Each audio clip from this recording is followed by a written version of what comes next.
ওয়াফা আব্বাস 2024-এর লোকসভা ভোটের আগে পর্যন্ত এই নামটার সঙ্গে কারোরই সেই রকম পরিচয় ছিল না। লোকসভা ভোটের প্রচার শুরু হতেই উত্তরপ্রদেশের লখনৌ নিবাসী দাড়ি গোঁফহীন এই মডেল থেকে বিজনেসম্যান হওয়া 42 বছরের মুসলিম যুবককে ঘিরে হঠাৎই সবার উৎসাহ বেড়ে গেল। কারণ কি, ইনি ছিলেন বিজেপি নেতা রাজনাথ সিংয়ের মুসলিম আউটরিচের মুখ। ওয়াফা আব্বাসকে দায়িত্ব দেওয়া হয়েছিল যে মুসলিমদের মধ্যে থেকে বিজেপি ভীতিকে দূর করানোর জন্য।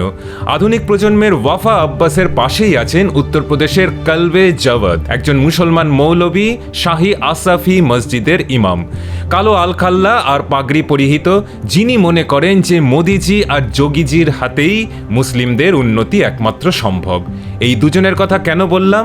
এনারা মুসলিম হওয়া সত্ত্বেও বিজেপি সমর্থক বলে? না, কারণটা আরও গভীরে। কারণ এনারা দুজনেই হলেন ভারতের শিয়া মুসলিমদের প্রতিনিধি। আর ওই যে মৌলবী কলবে জাওয়াদের কথা বললাম, ভারতীয় শিয়া মুসলিমদের কাছে তিনি প্রায় সর্বোচ্চ ধর্মগুরুর মতো। খ্রিস্টানদের কাছে যেরকম পোপ, তাই ভারতের শিয়া রাজনীতি আজকের দিনে যে তাকে ঘিরেই আবর্তিত হয় সেটা বুঝতেই পারছেন। আমরা হয়তো অনেকেই মনে করি যে ভারতের মুসলিম মানে সবাই এক সম্প্রদায়ের, সবাই বিজেপি বিরোধী। ভারতের ইসলামের মূল ইতিহাস বলতেও সেই দিল্লির সুলতানি বংশ আর পরে মুঘল বংশ বুঝি। কারণ ভারতের ইতিহাসে এই শিয়া মুসলিমদের অধ্যায়কে পুরোপুরি বাদ দেওয়া হয়েছে। কিন্তু তাদের ইতিহাস কিন্তু একদমই এক নয়। সেই ইতিহাস মর্মান্তিক এবং রক্তাক্ত। তাদের রাজনৈতিক ধ্যান ধারণাগুলো এক নয়। ভারতের মুসলিম সম্প্রদায়ের প্রায় 20% হলেন শিয়া মুসলিম। কোনো পরিসংখ্যান বলে যে ইরানের পরে ভারতই হল শিয়া মুসলিমদের সবচেয়ে বড় বাসস্থান। আয়াতুল্লাহ রুহুল্লাহ খোমেনি, যিনি 1979-তে ইরানের গণ অভ্যুত্থানের মধ্যে দিয়ে ইসলামী প্রজাতন্ত্র প্রতিষ্ঠা করেছিলেন, তার ঠাকুরদা অর্থাৎ সৈয়দ আহমেদ মুসাভি হিন্দি ছিলেন কিন্তু ভারতীয় শিয়া মুসলিম। লখনৌয়ের খুব কাছাকাছি বরাবঙ্কিতে তার জন্ম, সেখান থেকেই তার ইরান যাত্রা। আজকের দিনের ভারতীয়দের শিয়াদের বাসস্থান এই লখনৌতে, দক্ষিণ ভারতে আর বাংলাতে। এনারা আজকে নন, বলতে গেলে 1990-এর দশক থেকে বেশিরভাগ শিয়াই বিজেপির সমর্থক। অল ইন্ডিয়া শিয়া পলিটিক্যাল কনফারেন্স ভারত ভাগের কিন্তু বিরোধিতা করেছিল। দুর্ভাগ্যজনকভাবে শিয়া মুসলিমদের কথাকে গুরুত্ব দেওয়ার প্রয়োজন ব্রিটিশ সরকারও মনে করেনি, অথবা গান্ধী নেহেরুর কংগ্রেসও মনে করেনি। তাই শিয়াদের বাধা সত্ত্বেও মুসলিম লীগই হয়ে উঠেছিল সারা ভারতের মুসলিমদের প্রতিনিধি। অপরদিকে শিয়া বংশে জন্ম হওয়া সত্ত্বেও মোহাম্মদ আলী জিন্নাহ পরের দিকে রাজনৈতিক সুবিধার্থে সুন্নি আদর্শের দিকে ঝুঁকে যান। শিয়াদের সবচেয়ে বড় উৎসব আশুরা অর্থাৎ মহরমের 10ম দিনে তাজিয়া বের করে মিছিলের ওপর নিষেধাজ্ঞা ছিল সুলতানি আমলে, মুঘল আমলে। কিন্তু মারাঠা রাজ্যে বা দক্ষিণের বিজয়নগর সাম্রাজ্যের অধীনে অথবা অসংখ্য হিন্দু রাজাদের রাজত্বে নির্বিঘ্নে মহরমের তাজিয়া বেরোতো। শুধু তাই নয়, এই মহরমের মিছিলে হিন্দুরাও পায়ে হাঁটত। তাজিয়া বিরোধী মুসলিমদের আক্রমণ থেকে শিয়াদেরকে রক্ষা করত বিখ্যাত সানাইবাদক বিসমিল্লাহ খান থেকে শুরু করে উইপ্রোর প্রতিষ্ঠাতা আজিম প্রেমজি। এনারা সবাই হলেন শিয়া সম্প্রদায়ের। আর হ্যাঁ, এরপর যখন লখনৌয়ের আবাদি বিরিয়ানি খাবেন বা গলাউটি কাবাব খাবেন, অথবা হায়দ্রাবাদের চারমিনার দেখতে যাবেন, বা আগ্রাতে গিয়ে তাজমহলের সামনে ফটো তুলবেন, বা কলকাতা থেকে একটু লং ড্রাইভে হুগলির ইমামবাড়া দেখতে যাবেন, তখন মনে রাখবেন এগুলো কিন্তু ভারতের তথাকথিত সংখ্যালঘু মুসলিমদের মধ্যে যারা প্রকৃত সংখ্যালঘু, সেই শিয়াদের ইতিহাস আর সংস্কৃতির ধারক বাহক। আপনারা সবাই হয়তো জানেন যে মুসলিম সম্প্রদায়ের মধ্যে শিয়া আর সুন্নিদের ভাগের কথা। তবু একবার একটু ক্লিয়ার করে দিই। প্রায় 1400 বছরের ইতিহাসকে 20 মিনিটের ভিডিওতে পরিবেশনের একটা চেষ্টা করছি। দেখা যাক কতটা ভালোভাবে করতে পারি। তার আগে বলি, আপনি এখনও যখন এই ভিডিওটা দেখছেন, তার মানে ধরে নিচ্ছি বাধাগতের বাইরে আসল ইতিহাসকে আপনিও খুঁজছেন। সেক্ষেত্রে কিন্তু লাইক, শেয়ার আর সাবস্ক্রাইব করতে ভুলবেন না। তাহলে এই ধরনের ভিডিও আপনাদের এবং আপনাদের মতো অনেকের কাছে পৌঁছতে পারবে। এবারে ফিরে আসি শিয়া আর সুন্নিদের ভাগের কথা। এনারা সবাই হজরত মোহাম্মদকে তাদের সর্বশেষ নবী মনে করেন, কোরআনকে মানেন। এদের প্রার্থনা পদ্ধতি সব এক, কিন্তু মোহাম্মদের মৃত্যুর প্রায় পর থেকেই ইসলামিক দুনিয়া আড়াআড়িভাবে দুটো ভাগে ভাগ হয়ে যায়। সাল 632। সব কিছু এক হওয়া সত্ত্বেও কেন এই বিভাজন? যে কোনো রাজনৈতিক বা ব্যবসায়িক প্রতিষ্ঠানে যেরকমটা হয়ে থাকে চিরকাল, প্রতিষ্ঠাতার মৃত্যুর পর কে উত্তরাধিকারী হবে মূলত মূলত সেই নিয়ে দ্বন্দ্ব, বাকি সব কিছু কিন্তু গৌণ। সুন্নিরা মনে করে যে আবু বকর, যিনি ছিলেন নবীর ঘনিষ্ঠ এবং শ্বশুর, তিনি হলেন প্রফেটের উত্তরসূরি। অপরদিকে শিয়ারা বিশ্বাস করে আহল আল বায়তের কনসেপ্টে, অর্থাৎ নবীর ঘরের লোক বা তাদের বংশধররাই ইসলাম দুনিয়াকে নেতৃত্ব দিতে পারে। তারা আলী তালিবকে প্রফেটের উত্তরসূরি বলে মনে করে। সেই আবু তালিব ছিল প্রফেটের খুড়তুতো ভাই এবং জামাই। আলী তালিবের মৃত্যু ঘটে আততায়ের হাতে। তার পুত্র অর্থাৎ প্রফেটের নাতি হাসানকে বিষ প্রয়োগ করে মারা হয়। এরপর সাল 680-তে শিয়া আর সুন্নিদের মধ্যে লড়াই হয় কারবালাতে, আজকের দিনের ইরাকে। সেখানে আলী তালিবের আরেক পুত্র হুসেইন আলীর মৃত্যু ঘটে, অর্থাৎ শিয়াদের পুরোপুরি পতন ঘটে। কিন্তু শিয়ারা কিন্তু শেষ হয়ে যায় না। এই শিয়া আর সুন্নি সম্প্রদায়ের মধ্যে সংঘর্ষ চলছে হাজার বছরের বেশি ধরে। বর্তমানে সুন্নি দুনিয়ার নেতৃত্বে আছে সৌদি আরব, আর শিয়া দুনিয়ার নেতৃত্বে আছে ইরান। আমরা অনেকেই জানি এই সৌদি আরব আর ইরানের ঠান্ডা লড়াইতে বহু মুসলমান দেশ আজ ধ্বংসাবশেষে পরিণত হয়েছে। এবারে আসি ভারতে শিয়াদের ইতিহাসে। আমাদের যে ইতিহাস পড়ানো হয় তাতে আকবরকে মহামতি বলা হয়েছে। কোন ঐতিহাসিক তথ্যের উপর ভিত্তি করে আকবরকে মহামতি বানানো হয়েছে? আবুল ফজলের লেখা আইনি আকবরী আর আকবরনামা নামের এই দুটো বইয়ের থেকে। জানেন কি আবুল ফজলের মৃত্যু কি করে হয়েছিল? তিনি ছিলেন শিয়া বংশোদ্ভূত। 1602 সালে সেলিম মানে জাহাঙ্গীরের চক্রান্তে আবুল ফজলকে হত্যা করা হয়। আকবর তখনও দিল্লির সিংহাসনে। আবুল ফজলের কাটা মুন্ডুটাকে সেলিমের কাছে উপহার দেওয়া হয়েছিল। আকবরের দরবারেই আবুল ফজলের খুব প্রিয় বন্ধু ছিলেন কাজী নুরুল্লাহ সুস্তারি, যিনি ছিলেন শিয়া মুসলিম, জন্ম ইরানে। আকবর বোঝেন যে কাজী নুরুল্লাহরও জীবনের আশঙ্কা রয়েছে সেলিমের হাতে, তাই আকবর তাকে কাশ্মীরে পাঠিয়ে দেন। কাজী নুরুল্লাহ প্রায় 50টির কাছে বই লিখেছেন, যেগুলো মূলত ইসলামিক ধর্মপুস্তক, যেখানে তিনি শিয়া ধর্মের আদর্শগুলোকে ব্যাখ্যা করেছেন আর সুন্নিদের বিরোধিতার জবাব দিয়েছেন। 1605-এ জাহাঙ্গীর ক্ষমতাতে বসেন। 1610-এ এই শিয়া ধর্মপুস্তক লেখার অপরাধে, ইসলাম অবমাননার দোষে আগ্রাতে জনসমক্ষে চাবুক বেড়ে হত্যা করা হয় কাজী নুরুল্লাহকে। সারা পৃথিবীর শিয়া মুসলিমদের কাছে 5 জন অত্যন্ত সম্মানিত শহীদ আছেন, যারা ছিলেন শিয়া স্কলার আর শিয়া আদর্শের জন্য সুন্নিদের হাতে নিহত হয়েছেন। কাজী নুরুল্লাহ সুস্তারি হলেন তৃতীয় শহীদ। তার সমাধিস্থলকে আজও পবিত্র তীর্থের মতো মনে করে পৃথিবী জুড়ে শিয়া মুসলিমরা। হজরত মোহাম্মদের মৃত্যুর পর শিয়া এবং সুন্নি সম্প্রদায়ের মধ্যে নেতৃত্বের দ্বন্দ্ব তো জেনেছি। এবার সেটা ভারত পর্যন্ত, মুঘল রাজত্বের সময় পর্যন্ত কি করে ছড়িয়ে গেল, তার জন্য একটু আবার পেছনে হাঁটতে হবে। কারবালার যুদ্ধতে শিয়াদের শোচনীয় পরাজয় ঘটার পর তারা চূড়ান্ত নিপীড়নের শিকার হন। এদের মধ্যে অনেকেই ছিলেন প্রফেটের নিজের পরিবারের। তারা প্রাণ বাঁচাতে পূর্ব দিকে আসতে শুরু করে। কেউ কেউ ইরানে এবং কেউ কেউ ভারতের উত্তর পশ্চিম ভাগে এসে বসবাস করতে শুরু করলেন, যা ছিল অধুনা পাকিস্তানের সিন্ধ প্রদেশ। এখানের হিন্দু রাজা দাহির তাদের আশ্রয় দেন।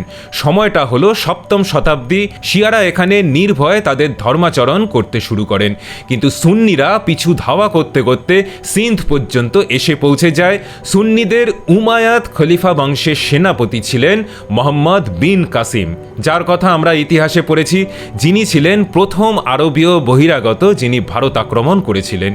রাজা দাহির কিন্তু শিয়াদেরকে সুন্নিদের হাতে তুলে দেননি, বরং শিয়াদের বাঁচাতে তিনি যুদ্ধক্ষেত্রে প্রাণ দিয়েছেন। আমরা হিন্দুরা রাজা দাহিরের কথা ভুলে গেছি, কিন্তু ভারতের শিয়া মুসলিমরা কিন্তু মনে রেখেছেন যে একজন হিন্দু রাজা কিভাবে নিজের প্রাণ দিয়েছিলেন সুন্নিদের নিপীড়ন থেকে শিয়াদেরকে বাঁচাতে। এ ব্যাপারে শিয়া স্কলার সৈয়দ আলী কামুনপুরি আর ডক্টর আলী নাদিম কি বলছেন শোনা যাক। He unleashed a reign of terror. পশ্চিম এশিয়াতে সন্ত্রাসের রাজত্ব কায়েম হতেই শিয়া সম্প্রদায়ের লোকেরা বাধ্য হয়েছিল পূর্ব দিকে চলে আসতে।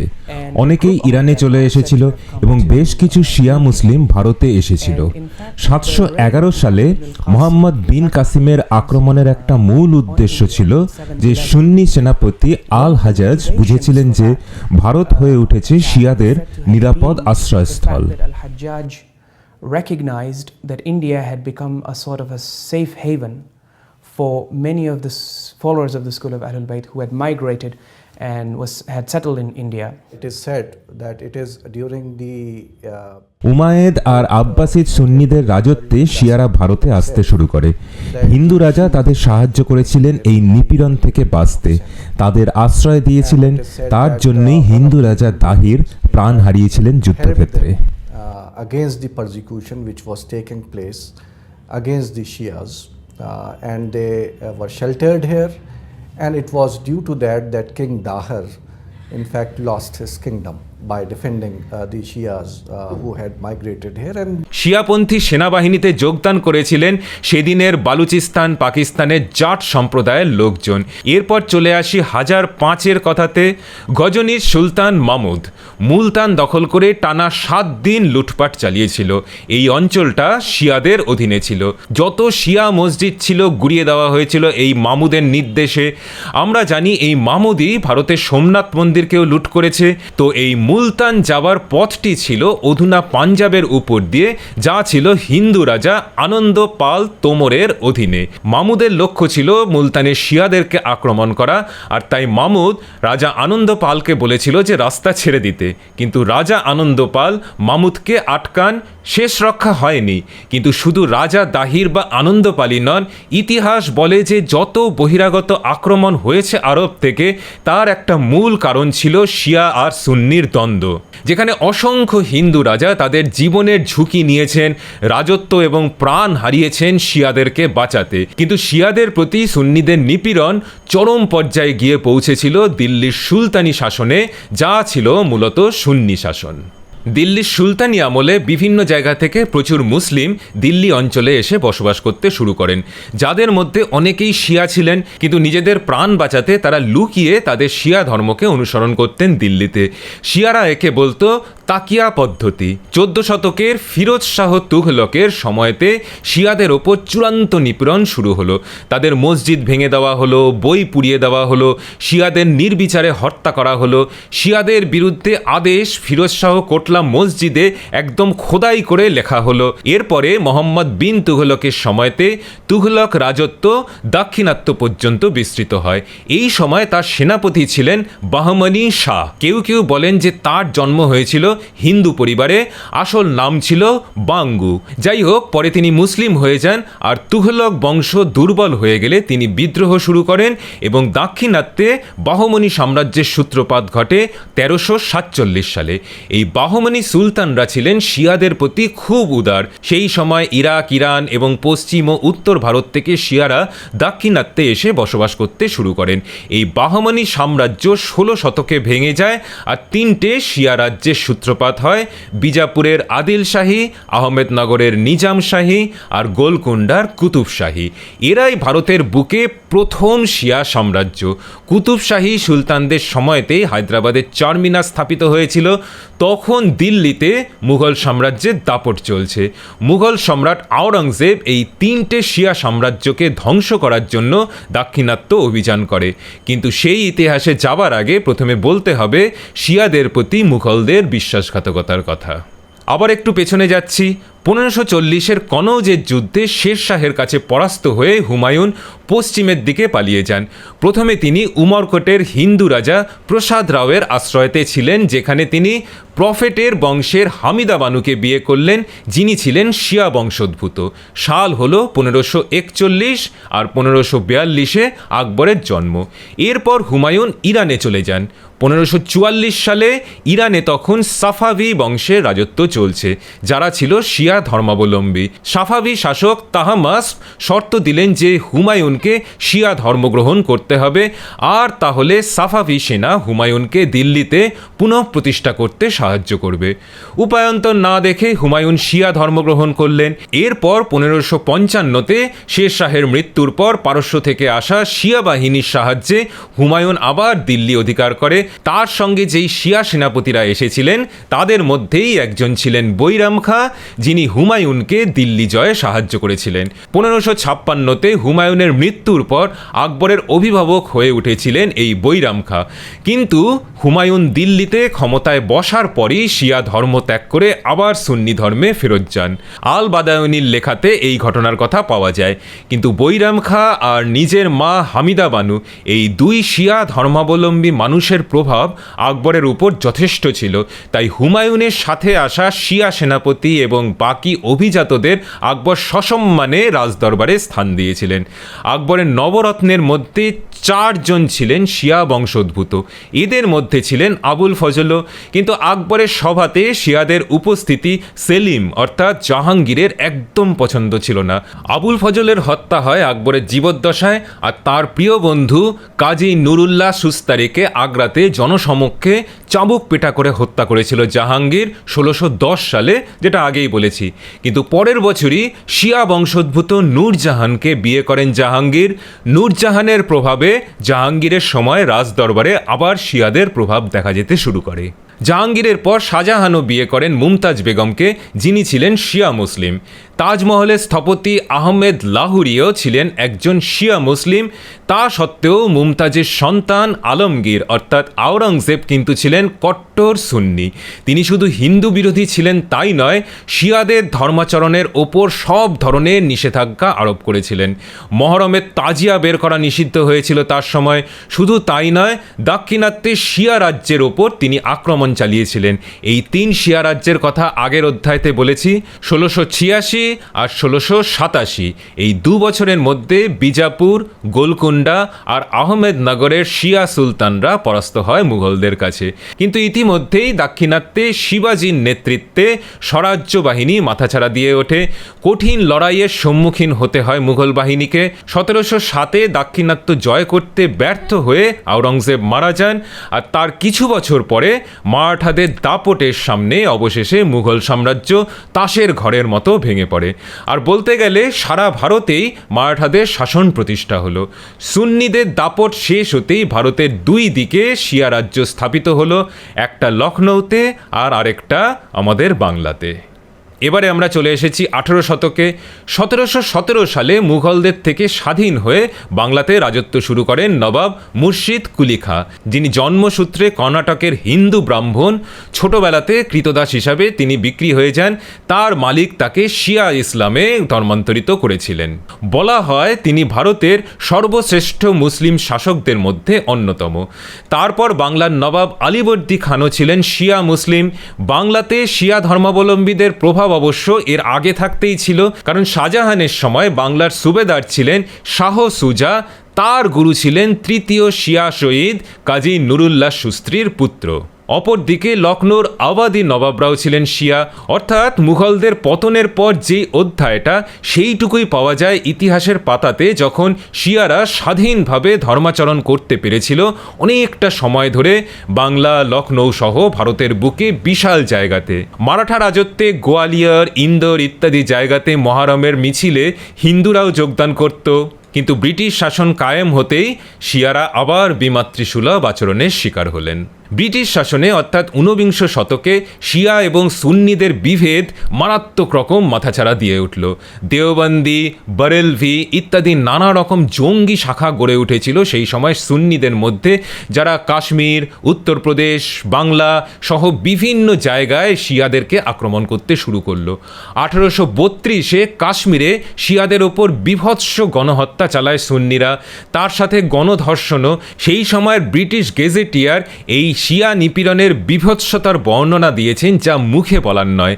শিয়া ধর্মগুরু হাজি মোহাম্মদ মহসিনের বাংলাতেও শিয়া সুন্নির দাঙ্গা হয় 1840-এ। এই দাঙ্গা চলে পরবর্তী 100 বছর। বলতে গেলে ভারতের শিয়া সুন্নি দ্বন্দ্বের সবচেয়ে রক্তাক্ত সময় হলো এই 100 বছর। 1920-র পর থেকে মুসলিম লীগের যখন রাজনৈতিক উত্থান শুরু হলো, তখন শিয়াদের উপর আক্রমণ নিত্য নৈমিত্তিক ব্যাপার হয়ে দাঁড়িয়েছিল, যার ফল ফল ছিল 1930-এ লখনৌতে মারাত্মক রায়ট। মহরমের মিছিলে পাথর ছোড়া থেকে শুরু করে বোমাবাজি অথবা একদম পুরোপুরি দাঙ্গা, এই সবে ভরেছিল এই সময়টা। আর ব্রিটিশরা মুসলমানদের মধ্যে সংখ্যালঘু শিয়াদের খুব গুরুত্ব দিত না, শিয়া আর সুন্নিদের মধ্যে বিবাদকে থামানোর চেষ্টাও করেনি। শুধু তাই নয়, শিয়াদের বিক্ষোভকে অগ্রাহ্য করে তাদের মসজিদ সহ বিভিন্ন ধর্মস্থান দখল করে তাতে নিজেদের অফিস বানাতো ইংরেজরা। এরপরে আসে স্বাধীনতা এবং দেশভাগ। মোহাম্মদ আলী জিন্নার প্রভাবে বেশ কিছু শিয়া মুসলিম ব্যক্তিগতভাবে ভারত ভাগকে সমর্থন করলেও অধিকাংশ শিয়া কিন্তু একে সমর্থন করেনি, বিশেষ করে অল ইন্ডিয়া শিয়া কনফারেন্স। কিন্তু দেশভাগ হয়, সীমার দুপাশে শিয়াদের ভাগ্য দুভাবে লেখা হয় স্বাধীনতার পরে। স্বাধীনতার পরে পাকিস্তান শুধু যে হিন্দু বিদ্বেষী রাষ্ট্র হিসাবে আত্মপ্রকাশ করলো তাই নয়, চূড়ান্ত শিয়া বিদ্বেষী রাষ্ট্র হয়ে উঠল। 1948 থেকেই শিয়ারা বুঝতে পারল যে ইসলামের নামে জন্ম নেওয়া পাকিস্তানে তারা দ্বিতীয় শ্রেণীর নাগরিক। তনজিমে আহলে সুন্নাত, জামিয়াত উলেমায়ে ইসলামী, এই সমস্ত শিয়া বিরোধী সংগঠনগুলো বিভিন্ন জায়গাতে ভয়ঙ্কর দাঙ্গা শুরু করলো পাকিস্তান জুড়ে। আইয়ুব খান, জুলফিকার আলী ভুট্টো, জিয়াউল হক, বিভিন্ন জন বিভিন্ন সময় পাকিস্তানকে শাসন করেছে, কিন্তু শিয়াদের ওপর আক্রমণের কোনো কমতি হয়নি ইসলামিক পাকিস্তানে। হাজার হাজার শিয়া প্রাণ দিয়েছেন, দেশ ছেড়ে পালিয়েছে, যা আজও হয়ে চলেছে। খুব সম্প্রতি 6 ফেব্রুয়ারি 2026-এই একটা শিয়া মসজিদে আত্মঘাতী হামলা হয়েছে, যার কথা আমরা পড়েছি। এটা কোনো বিচ্ছিন্ন ঘটনা কিন্তু নয়, একটা হয়ে চলা ঘটনা প্রবাহের অংশ। শুক্রবারের নামাজের সময়তেই শিয়াদের উপর আক্রমণ করা হয়, তাদের মসজিদ ভেঙে দেওয়া হয়েছে পাকিস্তানে। শুধু পাকিস্তানে কেন, সাদ্দাম হুসেনের আক্রমণে প্রায় 1 লাখ শিয়ার মৃত্যু হয়েছে 1991-তে শিয়াদের পবিত্র স্থান কারবালাতে। আল কায়দা থেকে শুরু করে আইএসআইএস জঙ্গিদের আক্রমণে বারবার রক্তাক্ত হয়েছে কারবালা। অপরদিকে ভারতের শিয়ারা কোনো রকম নিপীড়নের শিকার নয়, তবু কংগ্রেস সহ সমস্ত তথাকথিত সেকুলার দলগুলো যখন মুসলিম তোষণ করে, তাদের মূল লক্ষ্য কিন্তু থাকে সুন্নি সম্প্রদায়। কারণ সমস্ত তোষণের পেছনে থাকে রাজনৈতিক সমীকরণ। সেখানে প্রকৃত সংখ্যালঘু শিয়াদেরকে সেকুলার পার্টিগুলো কোনো গুরুত্বই দেয় না। শেষে যে প্রশ্নটা আসছে সেটা হলো, বিজেপির এই শিয়াদের প্রতি সহানুভূতি কি আখেরে বিজেপির কোনো রকম কাজে দেবে? ভারতের হিন্দু মুসলিম সম্প্রীতিতে কি কোনো গুরুত্বপূর্ণ পদক্ষেপ এটা? উত্তরটা হ্যাঁ এবং না, দুটোই। রাজনীতির কথা কিছুই বলা যায় না। আমরা হিন্দুরা যদি এত ইতিহাস বিকৃতির শিকার হয়ে আমাদের পূর্বপুরুষদের যন্ত্রণার কথা ভুলে থাকতে পারি, তাহলে ভারতের শিয়ারাও সেটা হবে না, সেটা তো জোর গলাতে বলা যায় না। অনেক শিয়া এত কিছুর পরও হিন্দুদেরকেই বড় শত্রু মনে করে, সুন্নিদেরকে নয়। তাদের কাছে ভারতের শিয়াদের 1300 বছরের মর্মান্তিক ইতিহাসটা তুলে ধরাই আমাদের দায়িত্ব। ভারতের বুকে হিন্দুরা আর শিয়ারা যে একইভাবে নিপীড়িত হয়েছে, এই ইতিহাসটা সবার জন্যই গুরুত্বপূর্ণ। আজকের মতো প্রতিবেদন এখানেই শেষ। আমাদের চারদিকের ঘটনাবলী আর তার পেছনের ইতিহাস নিয়ে প্রতিবেদন যদি ভালো লাগে তাহলে কিন্তু লাইক, শেয়ার আর সাবস্ক্রাইব করতে ভুলবেন না। ফিরে আসবো পরের এপিসোডে। নমস্কার, ভালো থাকবেন।